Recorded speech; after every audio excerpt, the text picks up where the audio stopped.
All right, y'all, we give praise, esteem, and honor to Abba and Shamahim in the name of Yahushua HaMashiach. We'll pick us up in John chapter 5, verse 39. Search the scriptures, for in them you think you have eternal life, and there they which testify of me. And you will not come to me that you might have life. I receive not honor from men, but I know you, that you have not the love of Alahym in you. I come in my Abba's name, and you receive me not. If another shall come in his own name, him you will receive. How can you believe which receive honor one from another, and not the honor that come from Alahym only? Do not think that I will accuse you to Abba. There's one that accused you, even Moses, in whom you trust. But had you believed Moses, you would have believed me, for he wrote of me. But if you believe not his writings, how should you believe my word? Shalom, Mother Shalom. Let's get to Daniel 12:1, man. Let's make it happen. And it says, and at that time shall Mikael stand up, the great prince will stand for the sons of your people. And there shall be a time of trouble such as never was since there was a nation. To that same time, and at that time shall your people be delivered, everyone that shall be found written in the book. Many of them that sleep in the dust of the earth shall awake, some to everlasting life, some to shame and everlasting contempt. And they that shall be wise shall shine as the brightness of the firmament. They that turn many to righteousness and stars forever and ever. But you, O Daniel, shut up the words and seal the book to the time of the end. Many shall run to and fro, and knowledge shall be increased. Let's get this Revelation chapter 5, verse 1. Shalom, Jesse. Let's get this Revelation 5:1.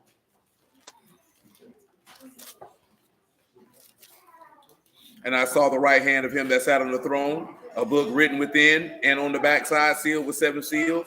And I saw a strong Alahym proclaim with a loud voice, who is worthy to open the book and to loose the seals thereof. No man of Shamahim, nor in their rats, nor under their rats, was able to open the book, neither to look thereon. And I wept much, because no man was found worthy to open and to read the book, neither to look thereon. And one of the elders said unto me, weep not, behold, the Lion of the tribe of Yehuda, the root of Daoud, have prevailed to open the book and to loose the 7 seals thereof. Revelation chapter 15, 15:4. Who shall not fear you, O Lord, and esteem your name? For you only, Kadash. For all nations shall come and worship before you, for your judgments are made manifest. After that I looked, and behold, the temple of the tabernacle of the testimony in Shamahim was open. And the 7 Malachim came out of the temple, having the 7 plagues, clothed in pure and white linen, having their breasts girded with golden girdles. And one of the 4 beasts gave unto the 7 Malachim 7 golden vials, full of the wrath of Alahym, who live forever and ever. Revelation chapter 16, verse 17. And the 7th Malachim poured out his vial into the air, and there came a great voice out of the temple of Shamahim from the throne, saying, it is done. And there were voices and thunders and lightnings, and there was a great earthquake, such as was not since there was upon their rats, so mighty an earthquake, so great. And the great city was divided into 3 parts, and the nations fell, and great Babylon came in remembrance before Alahym to give unto her the cup of the wine of the fierceness of his wrath. So I know we started in Isaiah 47, but let's go ahead and get Jeremiah 50. We'll go back and forth. Jeremiah 50:1. Well, you're gonna have to talk like you mean it. Word that Yahuwah spake against Babylon, against the land of the Chaldeans by Jeremiah the prophet. That's right. Declare you among the nations, and publish, set up a standard. Publish, conceal not. Say Babylon is taken. Bel is confounded. Merodach is broken in pieces. Her idols are confounded. Her images are broken in pieces. Pause. Notice that he said don't conceal. Go to 2 Corinthians chapter 4 and verse 1, man. 2 Corinthians chapter 4 and verse 1. I ain't got it in here. Therefore, seeing we have this ministry, having this what? This ministry. What should we do with it? As we have received mercy, we faint not. We don't what? Faint not. Go ahead. But have renounced the hidden things of dishonesty, not walking in craftiness, nor handling the word of Alahym deceitfully, but by manifestation of the truth, commending ourselves to every man's conscience in the sight of Alahym. Go ahead. But if our gospel be hid, it be hid to who? Them that are lost. So we ain't doing nothing in secret. If it get hid from you, it's hid from you. Tell them what lost is in the Greek, because a lot of times lost in Hebrew means you perish, you're dead. Well, in certain contexts, let me say that. That's a palomine, that is to destroy, to put out of the way. So there it is, same difference. You know what I'm talking about? So it's those who are destroyed. And that goes along with what we discussed in Titus, that when your conscience is defiled, ain't nothing pure to you, because your mind unclean. You know what I'm saying? So that's what it means when you're lost, you're destroyed. You're going to hell. Salvation ain't on the plate for you. Go ahead, Malik. You can catch something. You catch these hands too. You ain't no baby no more. You know what you're doing. You understand? Get it together. Go ahead, son. In whom the Alahym of this world have blinded the minds of them which believe not. Who did it? Alahym Of this what? of this world. See, Paul, right? Give me John 16, man. Give me verse 7. Now, let me ask y'all this question. How could the God of this world, how is he able to blind a man's eyes? How is he able to do it? Huh? Not just with telling lies. You know how Satan able to blind people's eyes? Because see, in John 8:44, he said, the lust of your father you will do. So he blinds men's eyes by the things that they desire. Which goes back to what we were talking about how the deceitfulness of riches and the cares and affairs of this life will choke off the word. Or how persecution and tribulation mean you ain't got no root in you. That's how he blind you. You get blinded by what you desire. Go ahead. Nevertheless, I tell you the truth. It is expedient for you that I go away. For if I go not away, the Comforter will not come unto you. Mm-hmm. But if I depart, I will send him unto you. Go ahead. And when he is come, he will reprove the world of sin. He'll do what? Reprove the world of sin. What else? And of righteousness and of judgment. Why? Of sin because they believe not on me. Why is that? Of righteousness because I go to my Abba. What else? See me no more. Of judgment because the prince of this world is judged. See, the ruler of this world is judged. Now, see, just on general principle, Matthew chapter 25, man, verse 41. Hey, Malia, are you paying attention or are you daydreaming? You what? Are you? What he just said? Who?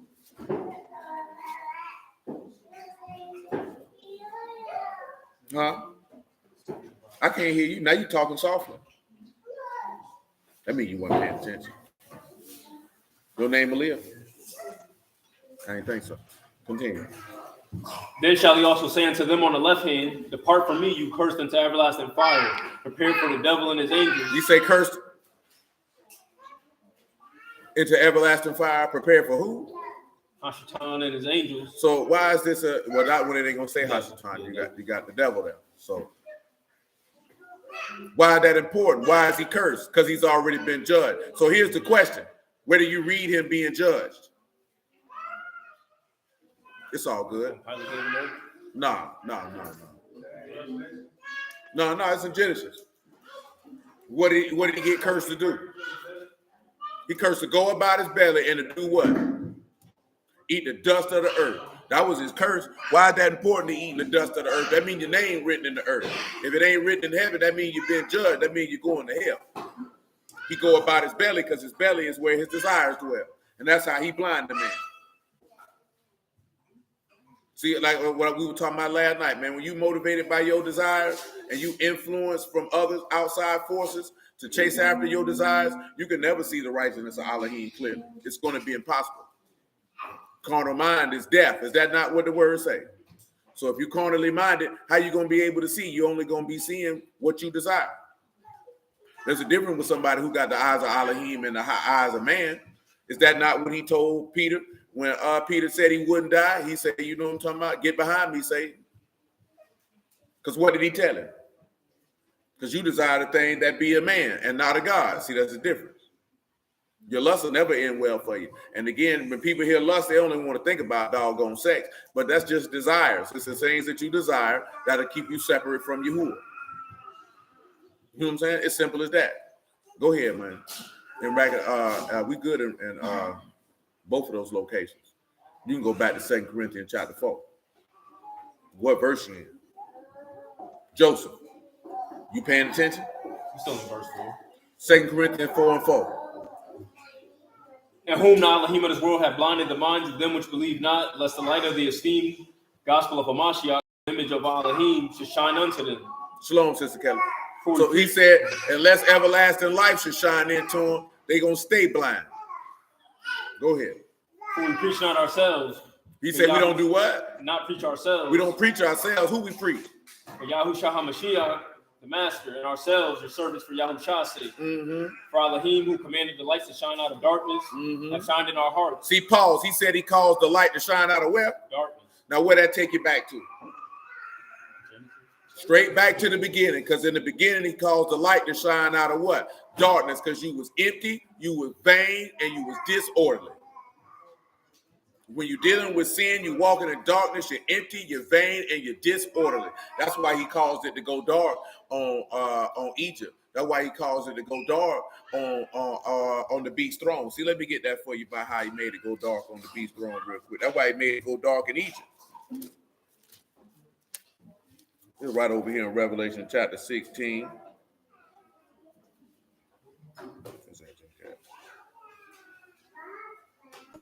Verse 10, and the fifth Malachim poured out his cup upon the seat of the beast, and his kingdom was full of darkness, and they gnawed their tongues for pain, because this is an empty, void location, full of disorder. See, give me Colossians 1, man. Give me Colossians 1 and 14.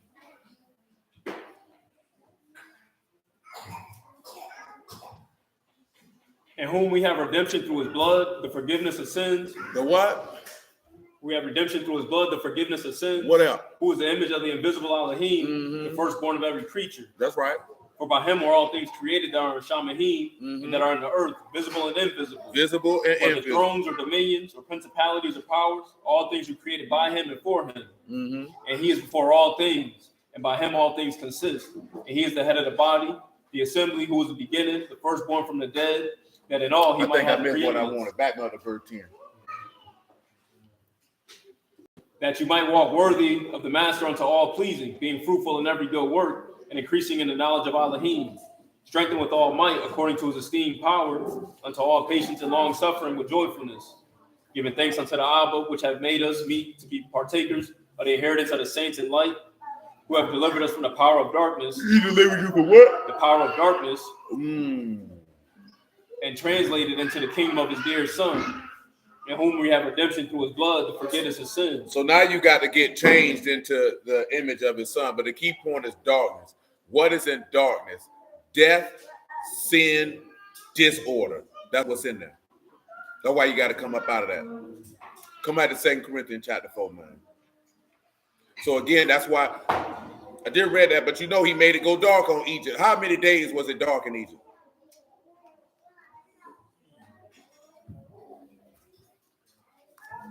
Just go and get out. Just go and get out. Just go and get out. I don't want to talk no more. No. Come on, man. Exodus 10 and 21. Nah, you around here guessing. This ain't no doggone, you used to Christmas tree your test in school, didn't you? Damn, how you became an educator? And Yahuwah said unto Moses, stretch out your hand toward Shamahim, that there may be darkness over the land of Egypt. That it might be what? Darkness over the land of Egypt. Go ahead. Even darkness may be felt. And Moses stretched forth his hand toward Shamahim, and there was a thick darkness in all the land of Egypt 3 days. They saw not one another, neither rose any from his place for 3 days. He said they couldn't see one another. Didn't the Lord tell you that any man who walk in darkness, they don't know what? They don't know where they're going. So that's why they didn't know where they're going, because it's symbolic of them being in sin. When you walking in sin, you don't know where the hell you're going. Listen to him. But all the children of Yasharal had light in their dwellings. They had what? Light in their dwellings. See, this is like this here. Why they had light in their dwellings? Because at this point, they were supposed to be representative of the sons of God. You got the word. So how could you walk in darkness? God. Come on back to 2 Corinthians chapter 4.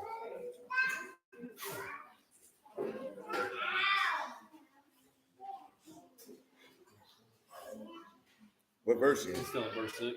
2 Corinthians 4 and 6.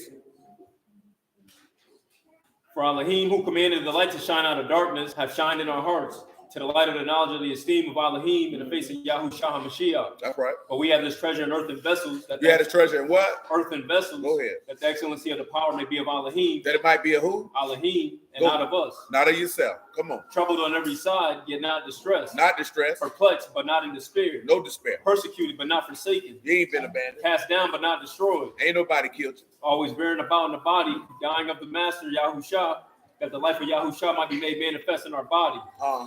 For we which live are always delivered unto death for Yahushua's sake, that the life also of Yahushua might be made manifest in our mortal flesh. So the death work in us, but life in you. Go ahead. We had the same ruach of faith, according as it is written. We got the same what? Ruach of faith. I believe, and therefore have I spoken. I believe, therefore have I spoken. We also believe, and therefore speak. We believe and therefore speak. Knowing that he which raised up the Master Yahushua shall raise Listen, us right? up He also. say since he believed, he speak, which means we ain't keeping nothing in secret. Come on back to Jeremiah 50. Shoot, it seems like them boys needed that more than anybody. I'm talking about that boy that was sweeter than some doggone iced tea at Sunday barbecue. Big burly niggas too. That'd be the funny part. These niggas be gay. They be big burly niggas. Beards, large. Nigga look like he played D-tackle for Mississippi State. What the world coming to? A bunch of doggone pansy boys. Nancy boys and whatnot. Tag me on the butt looking boy. God. Hell going on out here. All right, man. We in Jeremiah chapter 50, man, verse 2. Declare you among the nations, publish and set up a standard. Publish, conceal not. Babylon is taken. Bel is confounded. Merodach is broken in pieces. Her idols are confounded. Her images are broken in pieces. For out of the north there come up a nation against her, which shall make her land desolate, and none shall dwell therein. They shall remove, they shall depart, both man and beast. In those days, and in that time, say Yahuwah, the children of Yasharah shall come, they and the children of Yehuda together. What they gonna do? Going and weeping, they shall go and seek Yahuwah their Alahym. They shall ask a way to Zion with their faces toward, saying, come and let us join ourselves to Yahuwah. And a perpetual covenant shall not be forgotten. See, at this particular juncture, a lot of dudes telling you a lot of things, boy. But boy, you got to be over there for that to happen. You got to be over there for that to happen. You know why? Get him Isaiah 16:1. Madeline, what's your problem?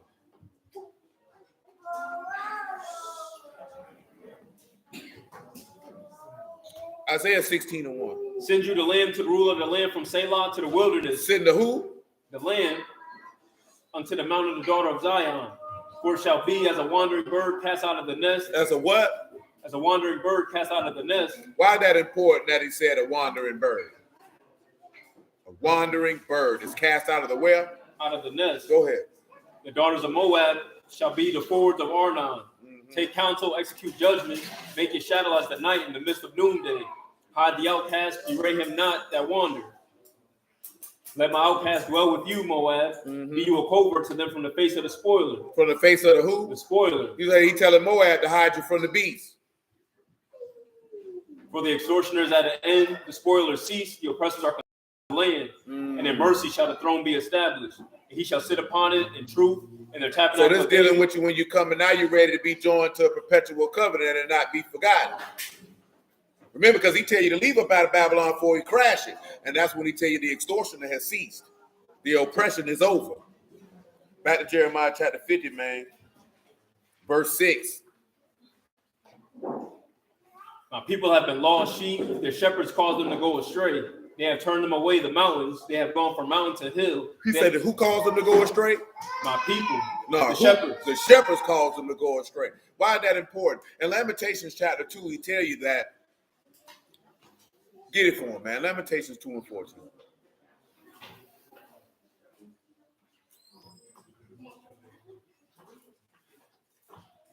The prophets have seen vain and foolish things. The prophets have what? Seen vain and foolish things. What else they done did? And they have not discovered your iniquity. They ain't discovered your perversion.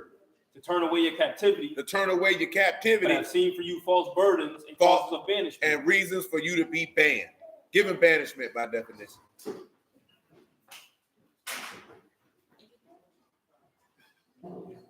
That's maduka, that is seduction, enticement, a thing to draw aside. Get you cast away from Yahuwah, what he telling. Come on back over here to Jeremiah 50 and 6.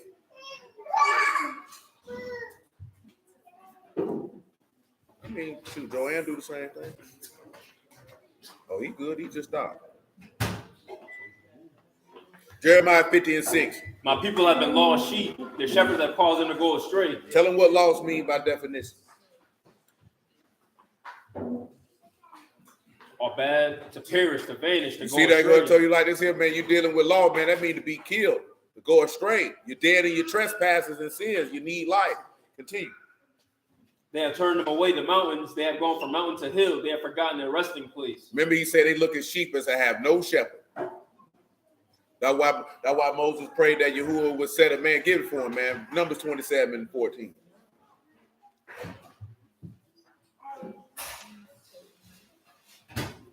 For you rebelled against my commandment in the desert of Zin. Back it up to 10 then. Or 17, actually, I believe. So what on 17? Let me hear what 17 says. Which may go out before them. Yeah, that's it. That's so it's 27, 16. Sorry about that. All right. Children, be quiet. I don't even want to hear you breathe.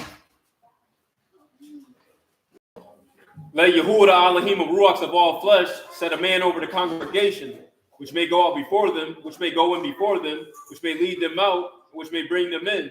That the congregation of Yahuwah be not as sheep which have no shepherd. We have sheep that have no what? No shepherd. So guess what? When you got a shepherd, why this important? Finish it out. I'll tell you what it goes. And Yahuwah said unto Moses, take you Joshua the son of Nun, a man in whom the Ruach, and lay your hand upon him. That's good. You know, I just seen the brother today say Yahushua son of Nun was a prophet like unto Moses. That's woefully inept and bad instruction. Now, who could tell me how Yahushua son of Nun is not a prophet like unto Moses? It's two glaring things that you'll be able to know that Yahushua son of Nun was not a prophet like unto Moses. Number one, he didn't talk to Yahuwah face to face, so he canceled out. What's the other one that's glaring? He didn't lead the people out. He brought them in. You know what I'm talking about? See, Yahushua gonna lead you out and bring you in. That's why I said that's how Moses didn't finish that. He brought you out, but he didn't lead you in. Didn't he just say to have you a shepherd that could lead you in and bring you out? Don't Yahushua say the same thing in John chapter 10 about leading you in and bringing you out? See, that's the difference between Moses and Yahushua son of Nun, the way you knew they weren't God. Because man can't bring you in and lead you out. Moses led you out, he didn't bring you in. Yahushua son of Nun brought you in, he didn't lead you out of nowhere.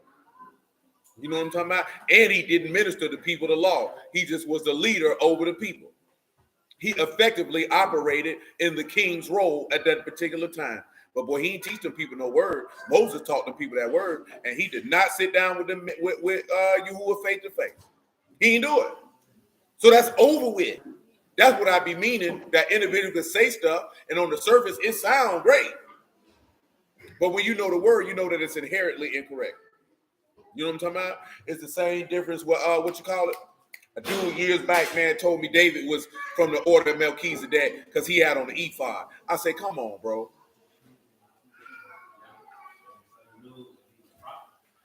Yahushua son of Nun was, you could say he was a prophet because he made the sun sit still. Called out to Yahuwah hearkened unto him.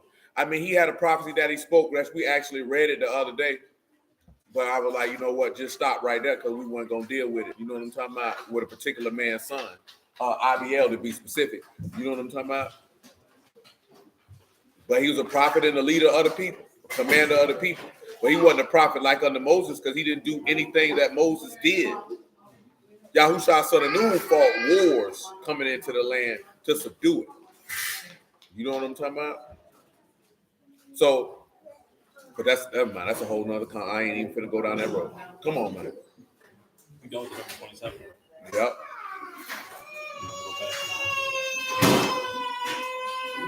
Jeremiah 50 and 6. My people have been lost sheep. Their shepherds have caused them to go astray. They have turned them away to mountains. They have gone from mountain to hill. They have forgotten their resting place. Yeah. All that found them devoured them. And the adversary said, we offend not because they have sinned against Yahuwah. He said they ain't say we sin not because they went against Yahuwah. The habitation of justice, even Yahuwah, the hope of their father. Paul. So a lot of these people feel like they could do this to us because you sinned against God. That's their mindset. Continue. Remove out of the midst of. He told you to do what? Remove out of the midst of Babylon. He told you to do what? Remove out of the midst of Babylon. So again, you hear Jeremiah, you heard Isaiah, You heard Zechariah. They all told you. The Revelator. They all told you to slide. They all saying the same thing. Go ahead. And go forth out of the land of the Chaldeans, and be as the he goats before the flocks. He said, "Be as the who? The he goats before the flocks. Below, I will raise and cause to come up against Babylon, an assembly of great nations." An assembly of what? Great nations. Now pause. Let's go back to Revelation 17:9. He said he finna tell you what John told you. He just didn't use the imagery. Now Daniel used the imagery.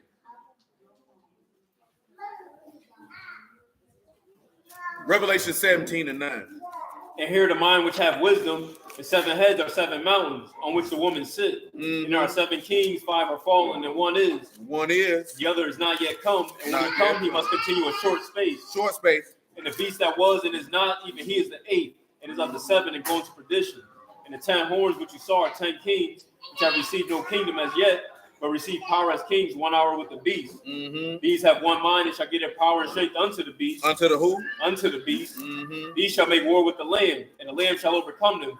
For he is the master of masters, king of kings, and they that are with him, called and chosen and faithful. That's right. And he said unto me, the waters which you saw, where the whores sit, are peoples and multitudes and nations and tongues. Peoples and multitudes, nations and tongues. And the 10 horns which you saw upon the beast, these shall hate the whore, and shall make her desolate and naked. Make her what? Desolate and naked. What else? And shall eat her flesh and burn her with fire.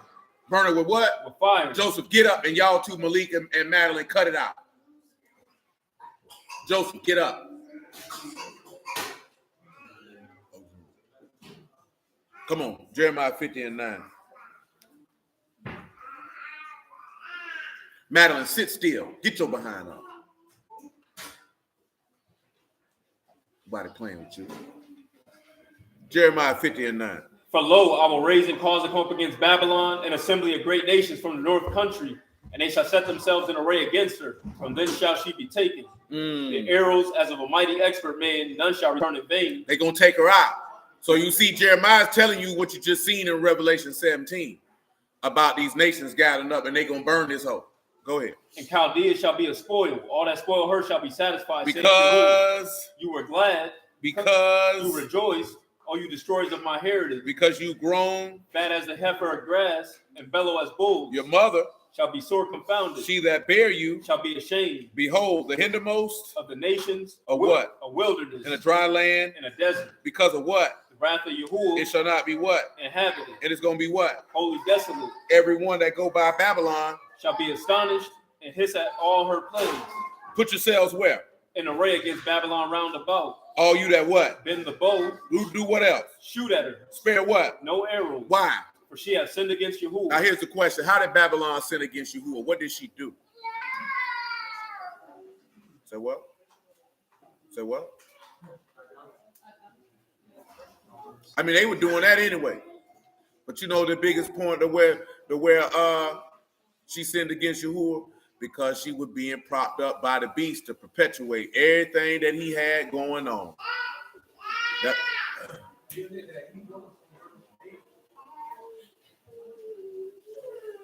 What? Be as he goes to the flock? Slide. Tell him what he goes is by definition in that passage. Shalom, Brother Shaul. God bless, Brother Lang. You got to go to the bathroom or something? You raising your hand? Huh? You do? Did you tell your mom? Huh? Well, there you got your answer, baby. The he-goat is a two, that is a ram, a he-goat, a chief one. Leaders of the people. Leaders of the people. So be as the leader before the flocks. So when he tell you to remove out the midst of Babylon and go forth other land of Chaldeans, he telling you to be as Mashiach on your way out the door. Now, what would that mean? Give me Luke 6:36. I think I want about 39, but give me Luke 6:36. Matter of fact, make it 39. I ain't got time to wait. And he spake a parable unto them. Can the blind lead the blind? Shall they not both fall into the ditch? The disciple is not above his master. That's right, Shaul. But everyone that is perfect shall be as his master. The disciple is not above his what? His master. And everyone that is perfect shall be as his what? His master. And why behold you? So get what that means. He just told you, right, to be as the he-goats before the flock. You know, there's another passage in Ecclesiastes, right, where it tell you that you can't do nothing but what the king has done who came before you. Everybody who come after him got to be just as the king. So what is the main thing as the king? How did the king describe himself in the book of Revelation? The faithful and true witness. That's how he described himself. That's what you got to be on your way out of Babylon, a faithful and true witness. Come on back to Jeremiah chapter 50, man.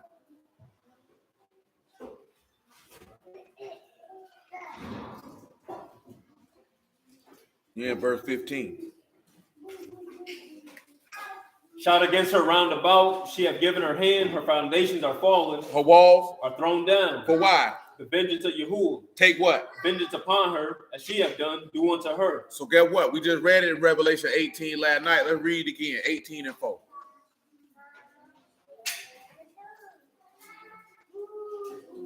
Listen to it. And I heard another voice from Shamahim saying, come out of her, my people, that you be not partakers of her sins, and that you receive none of her plagues. For her sins have reached unto Shamahim, and Alahym have remembered her iniquities.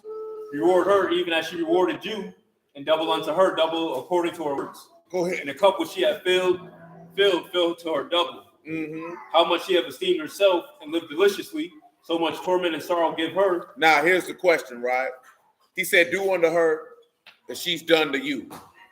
What did she do to you? Because he talking about what she done to Yahuwah. What did she do to Yahuwah? Revelation 17 should be able to help you out in what she did to Yahuwah, which will help you answer the rest of it. But niggas looking bewildered. You bewildered over there? Oh, it's past a couple of her fornication. It's well past that. Go to Revelation 17 and 4. Maybe that'll help you out. I need passages to go along with it, not just a general answer. Ruth, go find your parents. That's what she did. But let's see. Revelation 17 and 4. And the woman was arrayed in purple and scarlet color, and decked with gold and precious stones and pearls, having a golden cup in her hand full of abominations, the filthiness of her fornication, and upon her forehead a name written, Mystery, Babylon the Great, the mother of harlots and abominations of the earth. And I saw the woman drunken with the blood of the saints and with the blood of martyrs of Yahushua. And when I saw her, I wondered with great admiration. And the Malachim said, that's good, right? So how did she do that? Let's go to Matthew 25 and 31. We'll see. Ruth. That's not going to end well for you, Ruth. Matthew 25 and 31.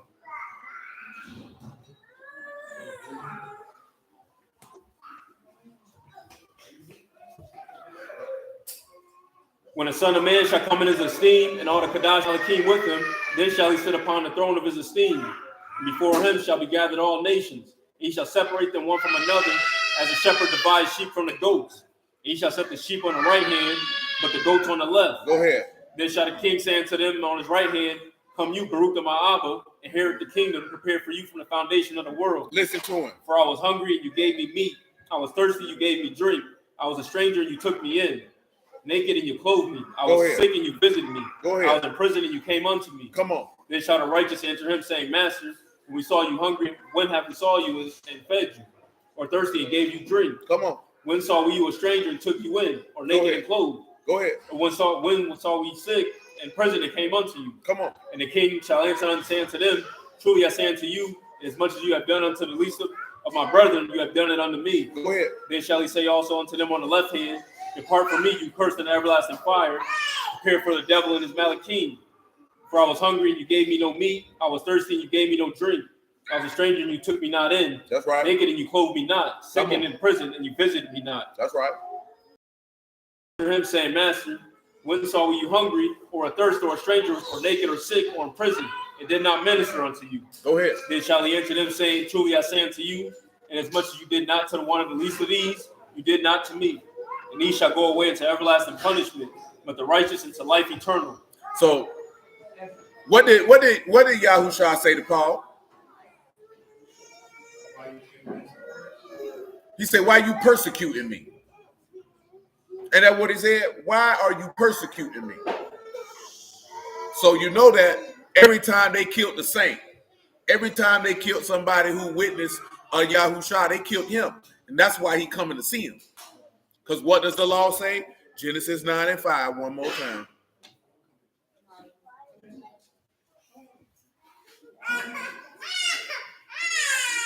And surely your blood and your lives will I require at the hand of every beast, will I require it. And at the hand of man, and at the hand of every man's brother will I require the life of man. Whoso shed man's blood, by man shall his blood be shed. Whoso sheds man's what? Blood. By man shall his blood be shed. Why? For in the image of Alahym made he man. Because in the image of what? Alahym made he man. So he was letting you know, boy, when you kill somebody, boy, it's as if you killed me. And that man got to come see you about that. And guess what? If you hate your brother in your heart without cause, it's as if you killed Yahuwah. If you rape a woman, it's as if you killed Yahuwah. Come on back to Jeremiah chapter 50, verse 16.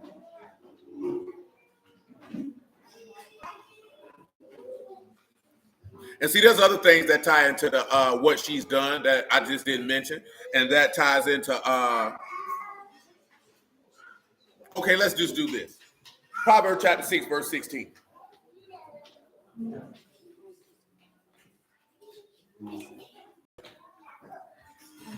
Hold on. Beside Proverbs chapter 6, verse 16, let's do this. Proverbs 24 and 16. Before you read that, we're gonna do this a little different today.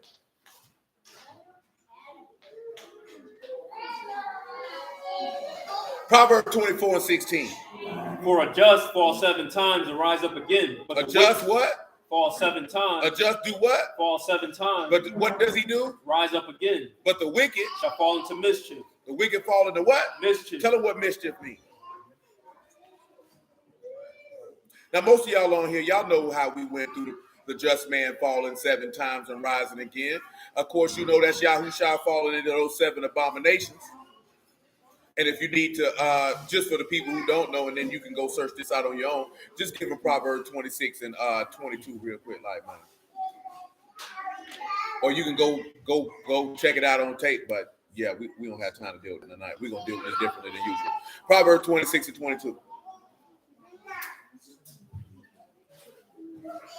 The words of a talebearer as wounds. The words of what? A talebearer as wounds. What is a talebearer? A slanderer. What the beast gonna be doing to all the saints? What is Babylon gonna be doing to all the saints? Slandering you. He said a talebearer is as what? As wounds. Is it somebody who killing you? Didn't it just read that Babylon is full of all the bloods of all the saints and the martyrs of Yahushua? Ain't that what it said? Listen to it. And they go down into the innermost parts of the belly. Listen to it. Burning lips and a wicked heart. A potsherd covered with silver draws. Mm-hmm. He that hate dissemble with his lips. He that what? That hate dissemble with his lips. Tell him what dissemble means. That's nakar, to recognize, acknowledge, to know, respect, discern, to regard. So he that dissemble or he that regard with his lips, what he gonna do? Mordecai, sit your behind down and put your shoes on. And lay up deceit within him. He lay up what? Deceit. So we know the beast in Babylon, they lay up a lot of lies in him. Go ahead. When he speak fair, believe him not. He say when he speak fair, what? Believe him not. Why? For 7 abominations are in his heart. Paul, now we know that's Judas, right? Because he came up and said, "Hail, master." He was speaking fair, but it was 7 abominations in his heart. But let's go ahead and stop the record, spin it back around. Does it not say that the beast will come speaking like a lamb, but got the mouth of a serpent? So guess what he gonna be doing? Don't it say that through peace he gonna kill many? So that means he gonna be speaking fair, but it's 7 abominations in his heart. Which means Babylon coming with a delicacy is gonna be speaking fair, but it's 7 abominations in her heart. Go ahead. Hatred is covered by deceit. Hatred is covered by what? Deceit. Hatred is covered by what? Deceit. Don't it say that the beast through deceit would cause his policy to prosper? So he's covering up his hatred through his lies, the same way that Judas covered up his hatred through his lies. Continue. His wickedness shall be shown before the congregation. Ain't the beast gonna get shown before? Judas got shown before everybody. He got hung. He hung himself. The beast is gonna get cast into the lake of fire before everybody, along with the false prophet. Read it again. Hatred is covered by deceit. His wickedness shall be showed before the congregation. Whoso dig a pit shall fall therein. Who go dig a what? A pit. Didn't Judas dig a pit? Didn't he fall in the pit? Don't your law say that the same thing you sought to do to a man, let it be done unto you? Is not the beast in Babylon digging a pit that they eventually gonna fall in? Continue. And he that roll a stone, it will return upon him. A lying tongue afflicted by it, and a flattering mouth work ruin. A wicked tongue do what? Flattering mouth work ruin. A flattering mouth, give him what ruin is.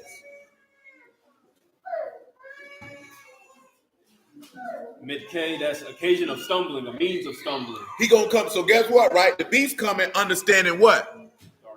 So he gonna come with a flattering mouth, and he gonna cause you to stumble out the way. See, I didn't get to the Ecclesiastes 12 I wanted to get to in regards to talking about, what's the name? When we talking about the shepherd, we're gonna get to in a minute. And he said, flattering tongue do what? Work ruin, and a lying tongue hate those that are afflicted by And it. a lying tongue hate those that are afflicted by it. And what is the beast? He is a what? And what is Babylon? She's a what? And that's why you need this Ecclesiastes 12 and 9. Come on with it.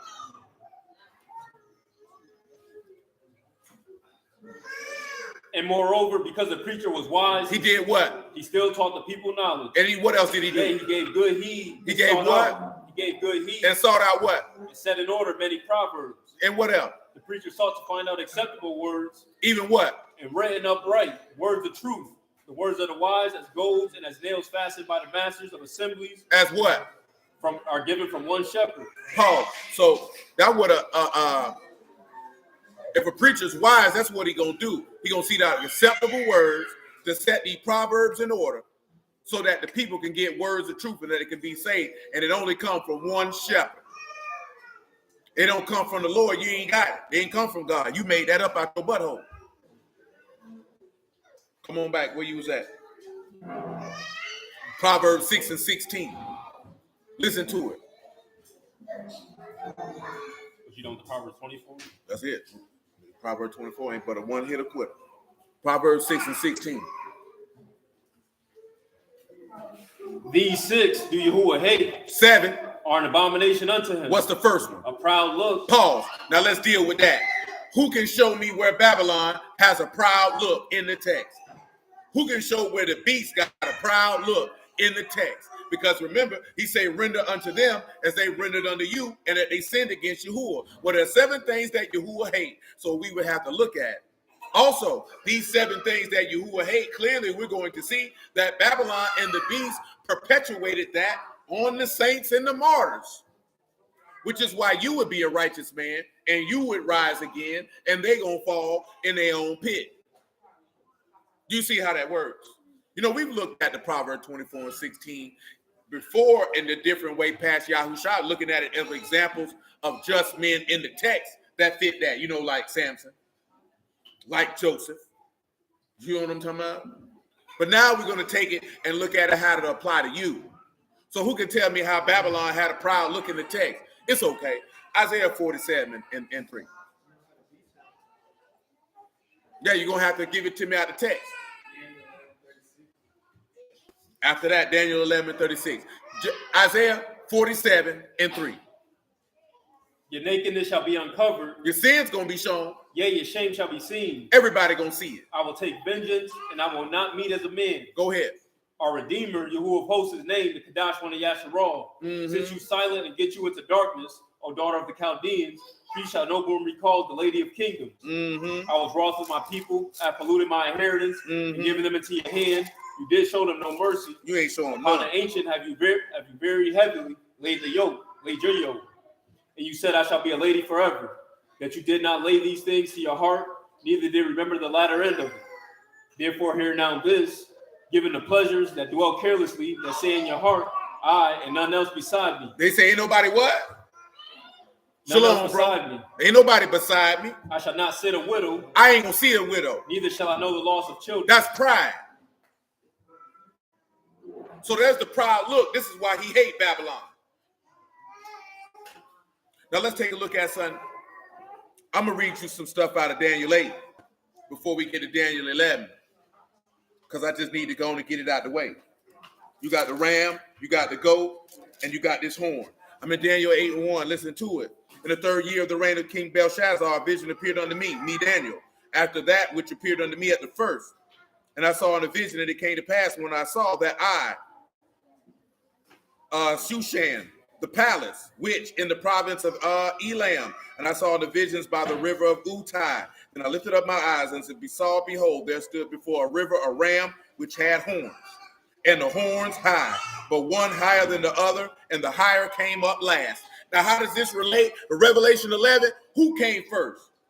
The beast that got the deadly wound, or the beast that was working the miracles? The beast with the deadly wound came first. So at the end of the day, the false prophet, is he considered to be higher than the last? No, he's not. The beast is higher than him. Daniel 11:36 is going to tell us that, but we're going to see in a minute. Look at verse 4. I saw the ram pushing westward and northward and southward, so that no beast might stand before him, neither could they deliver out of his hand, but he did according to his will and became great. Is that not what Revelation 13 says? Who going to make war with the beast? Who can overcome him? And he going to do everything he wants. We're going to see that in Daniel 11:36 in a minute. And as I was considering, behold, as the he-goat from the west and on the face of the whole earth touched not the ground, and the goat a notable horn between his eyes. And he came to the ram that had horns, which I seen standing before the river, and ran unto him in fury of his power. And I saw him come close unto the ram, and he was moved with a choler against him, and smote the ram, and brake his 2 horns, and there was no power in the ram to stand before him, but he cast him down to the ground and stamped upon him, and there was none that could deliver the ram out of his hand. Who is the ram? Who do y'all believe the ram is? That he stamped to the ground and nobody could save them out of the hand of this beast that had these horns.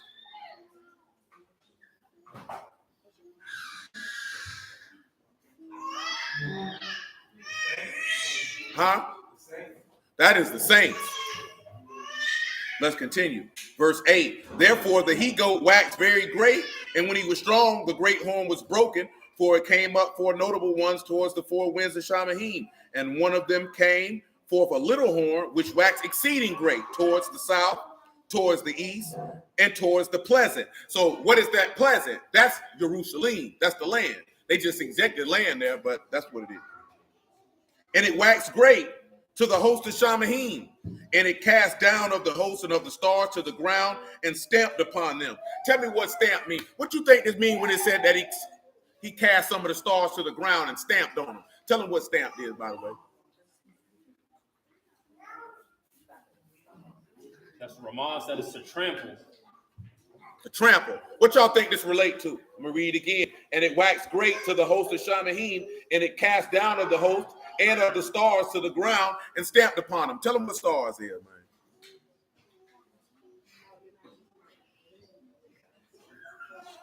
Kokab. You know, that's Kokab. That's the progeny of Mashiach. So what does this mean? What does this go to? Y'all moving a little slow. You know what I'm talking about? No. Revelation 12:4.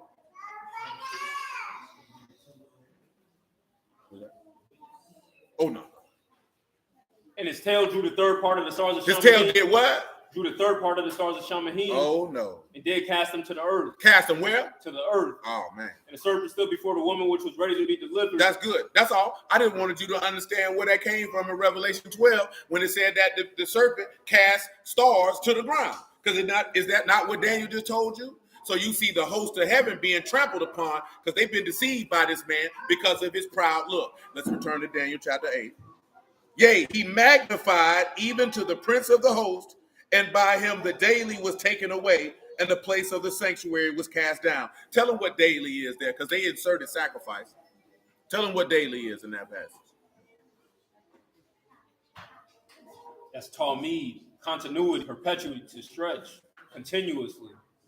So what is he casting down? He's trying to cast down the word, not just the sacrifice, because we know that the beast is going to covenant with people and try to destroy the word, as forth as individuals following it.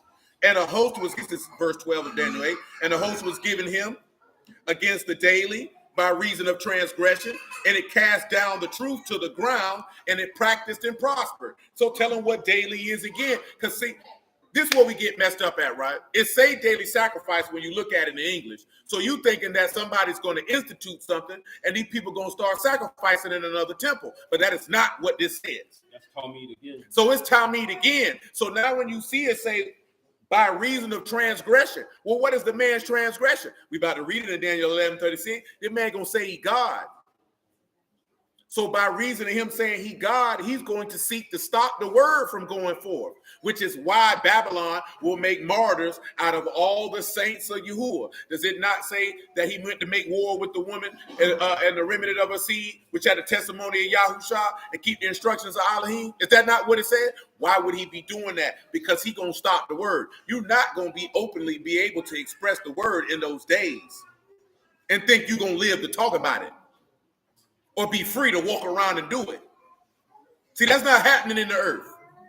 No matter what anybody want to tell you, and it's not something that's going to be done by an individual country. It's going to be done by one man worldwide. That's how that's going down. That's how that's going down. That's the reality of it. Do you remember what we read in Amos 8? What he told you there'd be in the earth in those days? A famine. He said not a famine of bread, but a famine for what? The word of Yahuwah. Why you think it's a famine? Because this man gonna stop the word. And then guess what it said? It cast the truth to the what? And he said practice and prosper. Tell them what practice and prosper is, man. Practice is us all to do, to fashion, accomplish, to make. So he's going to make it to where this will what? Prosper. And what would that word be, sir?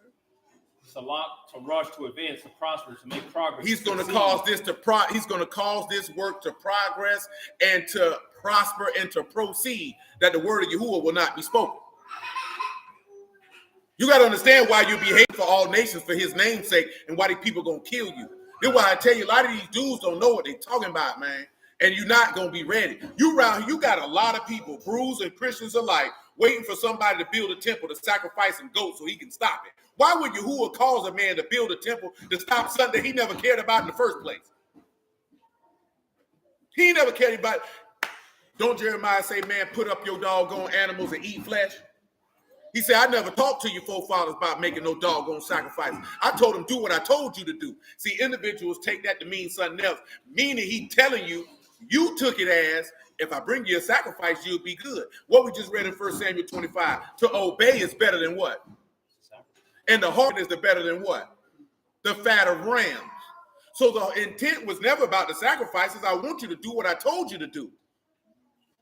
But you thought if I make this sacrifice, I ain't got to do what you told me to do because it's all I got to bring.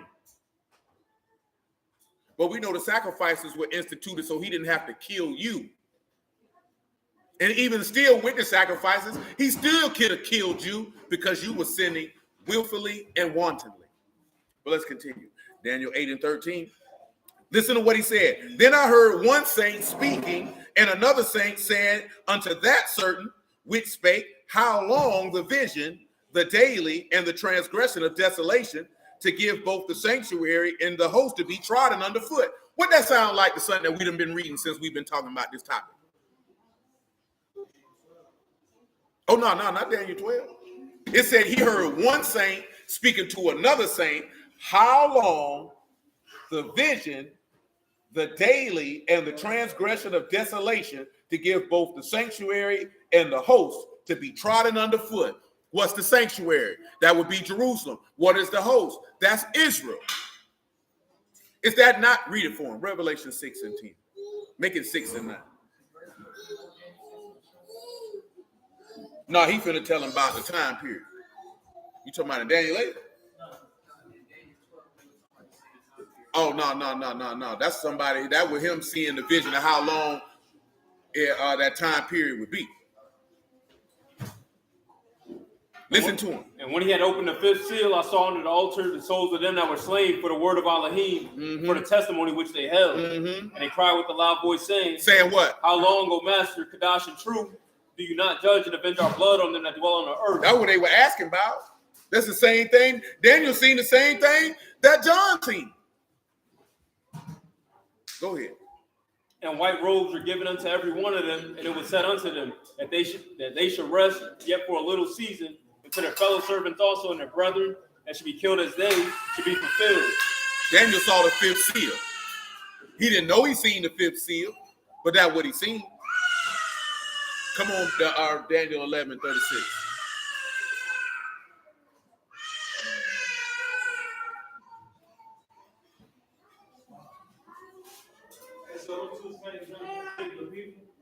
None. Well, one time it say saint, that word ain't there. Go ahead. And the king shall do according to his will, and he shall exalt himself and magnify himself above every god. He shall speak marvelous things against the Alahym of God. They shall prosper till the indignation be accomplished. He gonna speak marvelous things against who? Against Alahym. For that is determined shall be done. You see that? You got to be proud to do that. So we've determined how he had a proud look. Let's go back to Proverbs chapter 6, verse 16. Let's look at the second thing. Malik, get your butt out there, man. A proud look, a lying tongue. Boom, boom. A what? A lying tongue. Now, come on now. I don't even think we got to go too hard to find how Babylon got a lying tongue. We know she got a lying tongue because she was giving out the cup of her fornication. That was a lie in and of itself. And the beast come up with lies.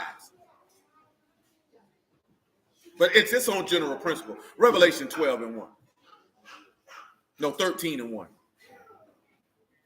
And I stood upon the sand of the sea and saw a beast rise up out of the sea having 7 heads and 10 horns. And upon his horns 10 crowns, and upon his heads the name of blasphemy.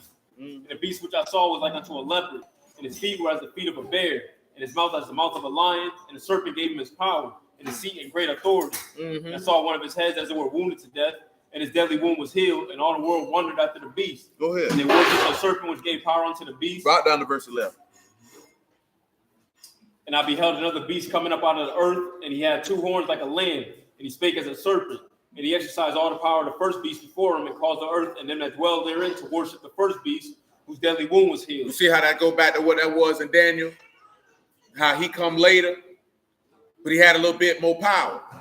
Because he the one convinced the people to believe in the first beast. See, ain't nobody, see, you got the first beast, everybody wondering after him. See, it was different. See, he come in a different order than how Yahushua came. How did Yahushua come? John the Baptist came first and bear witness to him, and then the Lord came after. Well, the son of Satan coming first, and then his prophets coming after. Because they trying to mimic now. So the false prophet is basically his John the Baptist. Because what is the false prophet going to be doing? He's going to be bearing witness of who? Of the beast. Who was John the Baptist bearing witness to? That's why I say the law of the prophets was till who? Now the kingdom of what? And get what? They don't build. You don't get the mark of the beast and the idol of the beast until the false prophet comes. That's when that comes. See, the world wondering after the beast because he resurrected from the dead. See, this is how you supposed to know the word when you know the word. Hold on, cuz. Because the prophet supposed to came first. How you gonna do some stuff and then the prophet confirm what you do? The prophet supposed to say it and then you confirm it. When you come and do what you do, that's how I know the word was true. That's how you know he moving backwards. Got to peep the game. Huh? What spirit you talking about?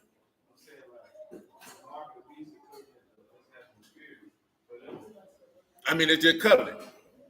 You know what I'm saying? They ain't covenant with him. We ain't covenant over here. And that's why he's going to stop the daily and cause truth to be stopped. And it's going to practice and prosper. You know what I'm talking about? Because that day when that man go to work in the miracles and cause everybody to believe on the beast and enter in the covenant with him, that's the day that truth go to the ground, boy, and it's going to be practiced and prosper. And you're going to get murked for this.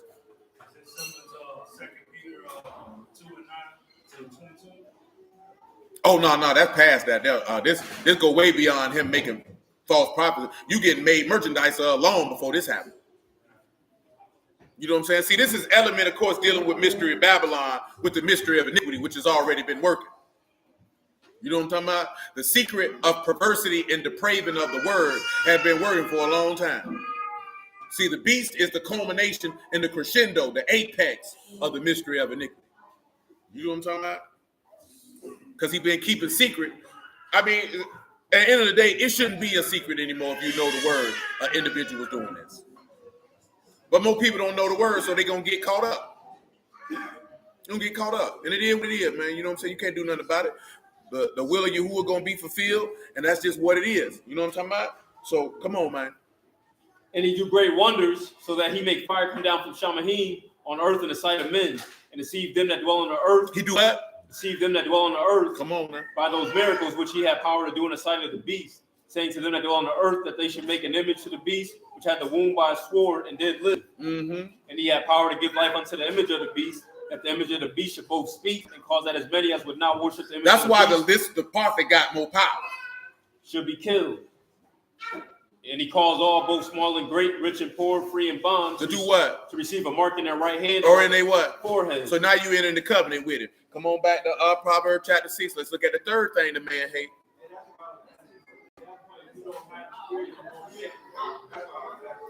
Oh, you already know that. I mean, shoot. He say anybody who take it, the name ain't written in the book. So if you take it, you know what I'm talking about? You going there. I mean, you were earmarked for it.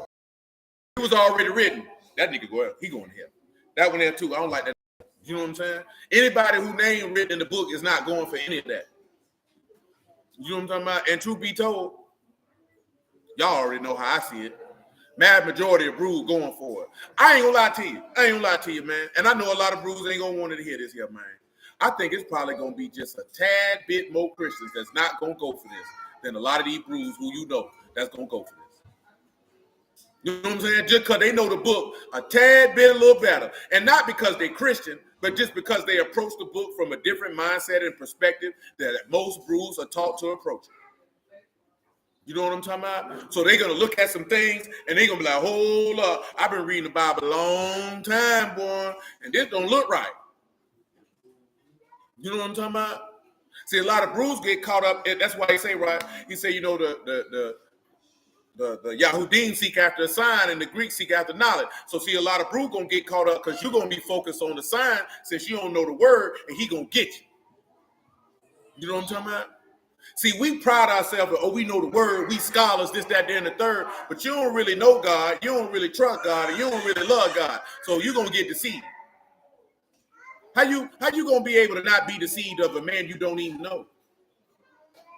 You don't really know the man for real. You know what I'm talking about? Since I said that, Romans chapter 10, verse 14. And that's no disrespect. That's the reality of the situation. See, this is why we don't get nowhere as a group of people. Because you wear kid gloves, you pussyfoot around, and you playing games, and you know that people are not ready for what it is that they're supposed to be doing. You know it. Come on, man. I got about 20 more minutes, then I'm gone. How then shall they call on him in whom they have not believed? How shall they call on him on whom they have not believed? And how shall they believe in him of whom they have not heard? And how can they believe on him who ain't never been to him? And how shall they hear without a preacher? And how shall they preach except they be sent? That's right. As it is written, how beautiful are the feet of them that preach the gospel of shalom and bring glad tidings of good things. Paul, brother, that's good. Brother Nate just said the same thing. He said, well, I bet the same thing. And I ain't saying that to be like it's a Christian versus Hebrew type of thing. It's the perspective of the organizations that people come from. Most brews are taught to approach the word in a particular type of way. You know what I'm saying? And the way that most of us are taught to approach the word, oh yeah, you're going to get God. Yeah, you're going to get God. You're going to get God because you're going to be focused on the wrong thing. You know what I'm saying? Most Christians, they taught to approach the word in a different fashion. See, we get caught up on, they don't keep the laws and this, that, there, and the third. And they probably don't. You know what I'm talking about? But I will say this here. A lot of them read the word because they want to know the word. Not read the word so they can destroy somebody's doctrine. See, I'm not talking about your Christians that you see online arguing every day. See, I ain't even talking about them. I'm talking about your average, everyday person who search the word of Yahuwah to save their soul every day. See, we get so focused on the people you know arguing on the internet. See, I ain't talking about them. See, I wasn't even talking about them when I said brews, because most brews who get taught this way, come on, man. They're not approaching the word the same. That's how they're going to get caught up. You got people, whether brew or Christian, sit around every day and they search the word because they want to know it. Not because they want to destroy somebody's doctrine. Not because they want to prove that they're a scholar and they know so much. Because they want to save their soul. And those people, in my personal opinion, because I ain't, this ain't no word of Yahuwah I'm talking about. I just believe a lot of them are going to have a stronger chance of not being deceived in that day because they laid up the word in their mind for a different reason than the other group of people did. You laid up the word to argue.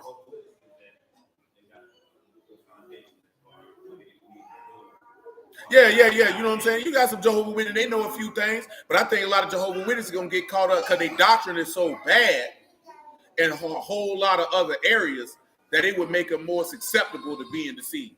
You know what I'm talking about? Only because it's so bad. Because they got good foundation in these 4 areas over here, and then they got some atrocious stuff over here, and it's like 10 of them. You know what I'm saying? Because it's one thing to have bad doctrine. It's another thing for it to just be like, y'all really believe that? As a matter of fact, it'll be hard for Jehovah's Witnesses. That's because that junk was started by Mason. You know what I'm saying? So the whole thing ugly. Oh, absolutely. Oh, absolutely. Because that was started by Mason, so they in a bad spot to begin with. They are already, your organization started by a nigga who lied. You know what I'm saying? Your organization, the man's whole grave site is a Masonic shrine. I've seen photographs of it. You know what I'm saying? Charles Taze Russell, his whole grave. Matter of fact, before they were called Jehovah's Witnesses, they were called Russellites. That's what they were called. You know what I'm saying? So that in and of itself will let you know that's not a God, it's a man, because they were being called by man's name. But that's neither here nor there. Shalom, bro. Where you at? Proverbs 6:17, we're on hands that shed innocent blood. Boom. Now the next thing you're looking at, hands that shed innocent blood. Now can't we read in Daniel 7 and say that? Hold on, I got you. Because I'm already there. But you can go read Revelation 13 and 5 since we round up. Shoot, and didn't matter. Didn't the beast kill the 2 witnesses too? Mm-hmm. Shedding innocent blood. No, hold on. We know Babylon shed innocent blood. We already read it in Revelation 17. Hold on.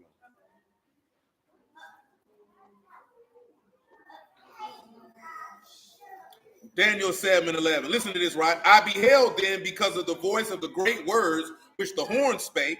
I beheld till the beast was slain and his body destroyed and given to the burning flame. Now, I'm just mentioning that, right, because he said he spake great words. Now, you can see, right, Revelation say the beast get thrown in the lake of fire, right? Daniel tells you the same. What the other one we need? We got to drop down a little bit. See, let me back up to verse 8 of Daniel 7, because I think Daniel 7, well, I wanted that off the top, but it's all good. I read 7 and 7. And after this I saw the night visions and beheld the 4th beast, dreadful, terrible, strong exceedingly. It had great iron teeth. It devoured, breaking pieces, and stamped the residue with the feet of it, and diverse from all the beasts that before it, and it had 10 horns. I considered the horns, and beheld there came up among them another little horn, before whom there were 3 of the first horns plucked up by the roots, and behold in this horn, eyes like the eyes of men, speaking great things. Now remember, right? We seen that beast who the whore of Babylon was riding on. And what was that? What did that beast have? 7 heads, 10 horns. So these 10 kings, but it's one king, he a little different than the other ones. And he talking greasy. He talking real stupid. And he's stamping and destroying everything. Drop down to Daniel 7. Verse 15. I, Daniel, was grieved in my ruach. In the midst of body, and the visions of my head troubled me. I came near unto one of them that stood by and asked him the truth of all this. So he told me and made me know the interpretation of the things. These great beasts, which are 4 kings, which shall arise out of the earth. For the saints of the Most High shall take the Malkuth and possess the Malkuth forever, even forever and ever. Then I know the truth of the 4th beast, which was diverse from all the others, exceeding dreadful, whose teeth of iron, his nails brass, devoured, breaking pieces, and stamped the residue with his feet.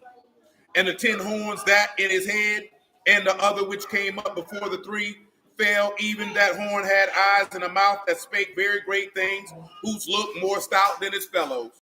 I beheld the same horn made war with the saints and prevailed against them, until the Ancient of Days came and judgment was given to the saints of the Most High, and the time of the saints, that the saints possess the kingdom. Now see, I'm gonna read y'all something else and we're gonna talk about it. Then said he, the fourth beast shall be a fourth kingdom upon the earth that shall be diverse from all kingdoms, and shall devour the whole earth and tread it down and break it into pieces. So of course you know, right, the beast is gonna have authority. Revelation 17 with Babylon pretty much tell you this here, right? He gonna have authority, he gonna rule over the whole earth, and he gonna kill everybody. Ain't that what the Lord told you? If it wasn't for the elect's sake, no flesh would be what? And the 10 horns out of this kingdom, 10 kings that shall arise, and another shall rise after them, and he shall be diverse from the first, and he shall subdue 3 kings, and he shall speak words against the Most High, and shall wear out the saints of the Most High, and think to change times and laws, and there shall be given into his hand until a time of times, and a dividing of time. But the judgment shall sit, and they shall take away his dominion, to consume, to destroy, unto the end. And the kingdom and dominion and greatness of the kingdom under the whole Shamahim shall be given to the people of the saints of the Most High, whose kingdom and everlasting kingdom, and all dominion shall serve and obey him. So now, here we go. Everybody knows about Daniel 7:25. He think to change times and laws. Everybody like to talk about that in regards to talking about that's why the Sabbath day got changed. That's bad teaching. So I want you to tell them in Aramaic, man, change times and laws.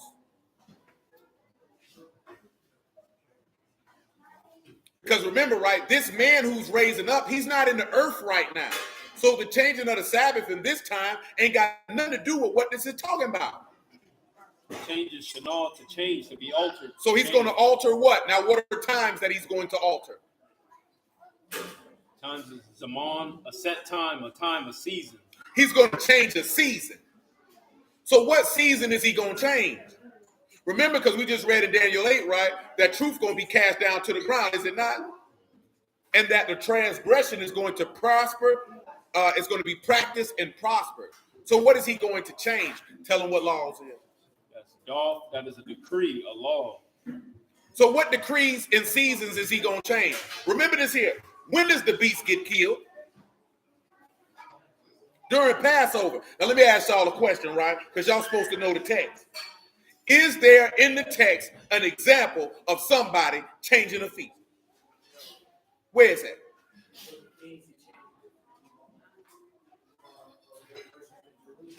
That's not what they did. He changed it.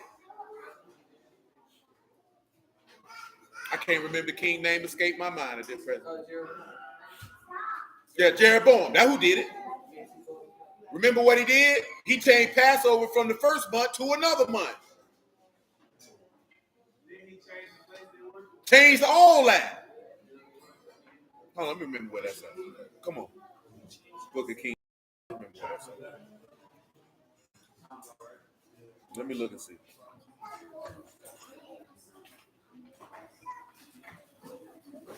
This is why I pay for us to know the word, and people can't just give you anything, and you just run back and you just say it because it sounds good. Oh no, it ain't for. Oh, I'm in chapter 10. My bad.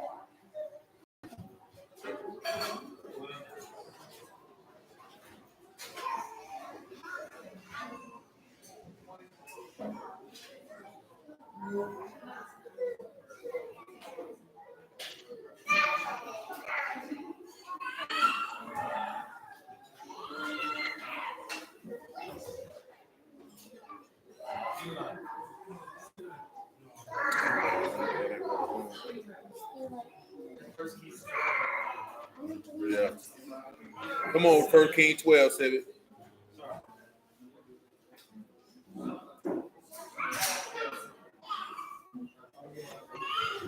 First Kings chapter 12. Give me verse 23. 1 Kings 12 and 23. Listen to it. Speak unto the Rehoboam, the king of Solomon, king of Yehuda, and unto all the house of Yehuda and Benjamin, and to the remnant of the people, saying, thus saith Yahuwah, you shall not go up, nor fight against your brethren, the children of Yasharal. Return every man to his house, for this thing is from me. They hearken therefore to the word of Yahuwah, and return to depart according to the word of Yahuwah. Then Jeroboam built Shechem and Mount Ephraim and dwelt therein. He brought what? Built Shechem and Mount Ephraim and dwelt therein. What else he do? And went out from thence and built Penuel. And Jeroboam said in his heart, now shall the kingdom return to the house of David. If this people go up to do sacrifice in the house of Yahuwah at Jerusalem, then shall the heart of this people turn again unto their Lord, unto Rehoboam, king of Yehudah, and they shall kill me, and go again to Rehoboam, king of Yehudah. Whereupon the king took counsel and made 2 calves of gold. He made 2 what? Calves of gold. What else he do? And said unto them, it is too much for you to go up to Jerusalem. It's too much for you to do what? Go up to Jerusalem. Behold your gods, O Yasharal. Behold your what? Your gods. Go ahead. Which brought you up out of the land of Egypt. And he set the one in Bethel, and the other put he in Dan. And this became what? A sin. For the people went to do what? Worship before the one, worship even there. Before the one unto Dan. And he made a house of what? Of high places. And made priests of the who? Lowest of the people. And the people which were not? The sons of Levi. And what did Jeroboam do?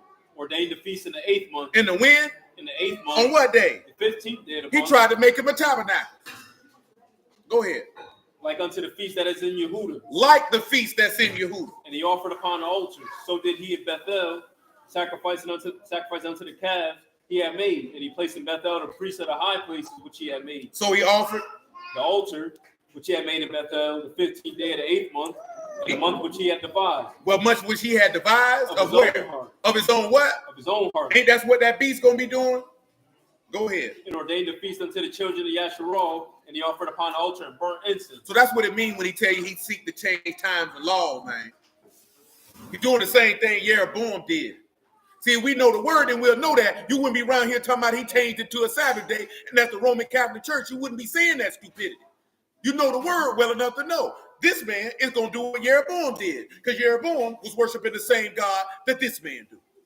Nothing. You know what I'm talking about? Tell him what laws in that Daniel 7:25 is. Oh, decree. Never mind. What did he decree for you to do in a particular season? To keep a particular feast, did he not? So don't you think when this man take a deadly wound and heal? So that's, guess what that tells us, right?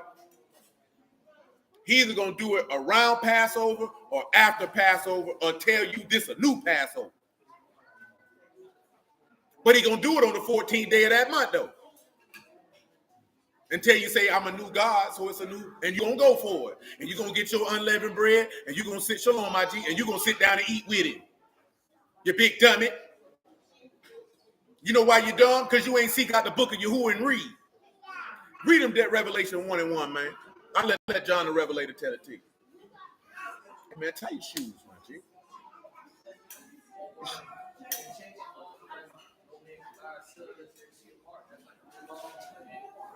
I mean, it could be. Shoot. You know what I'm talking about? You got to be in covenant with me. The revelation of Yahushua. Because it changed the time and seasons. He changed the altar and the covenant. According to his desires. Go ahead, man.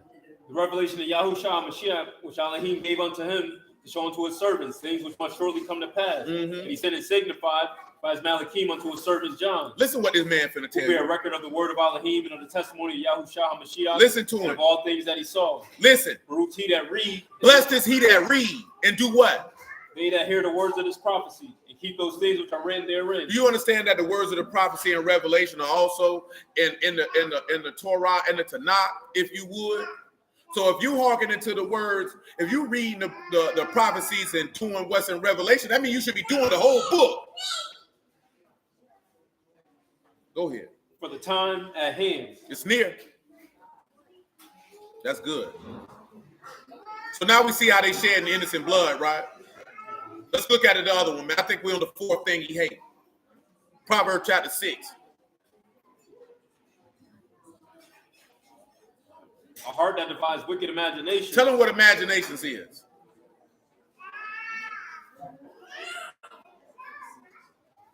That is a thought or device. A thought, a device, a plan, an invention. Purpose or thought. We just been reading about the purposes and thoughts of the beast already.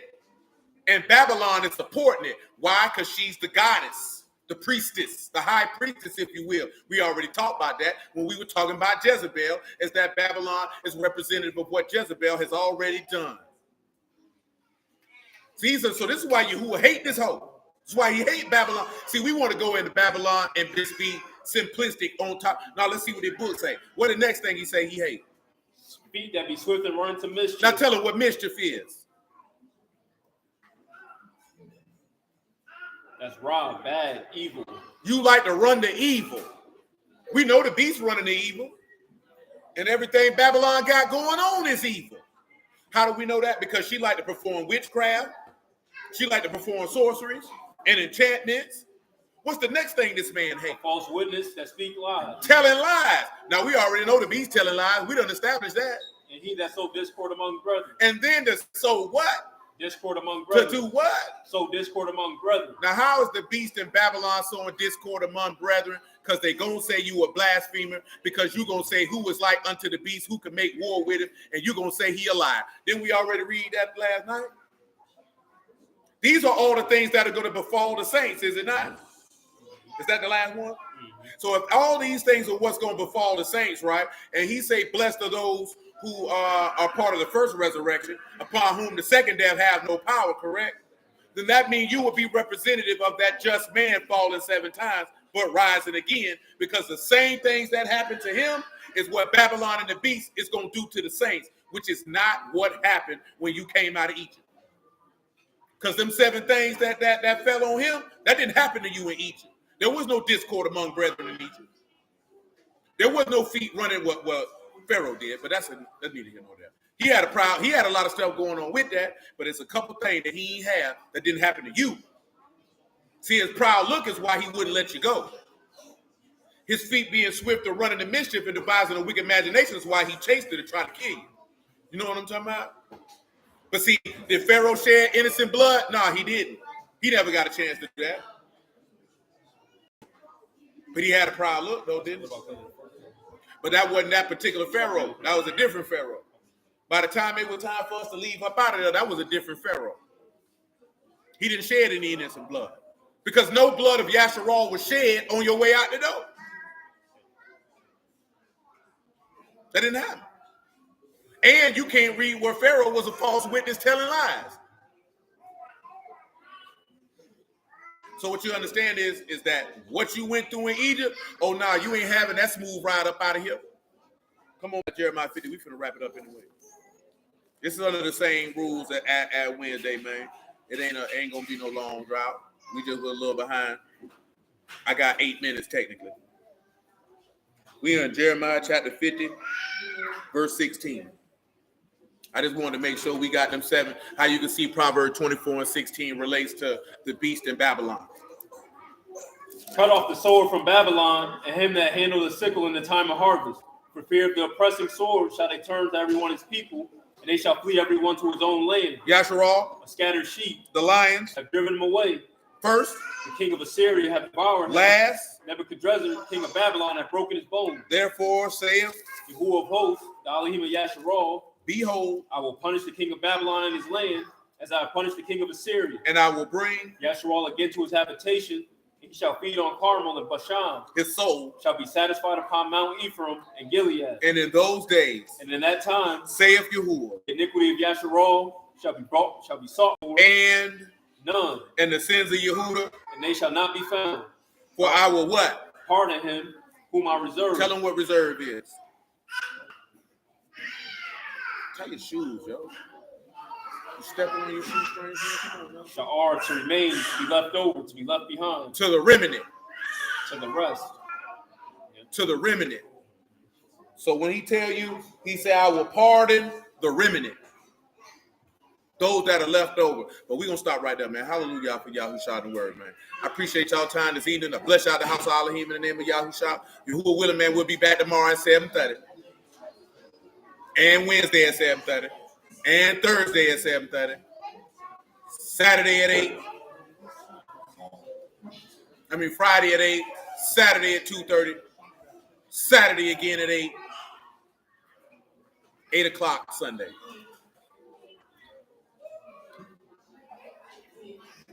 Oh yeah, man.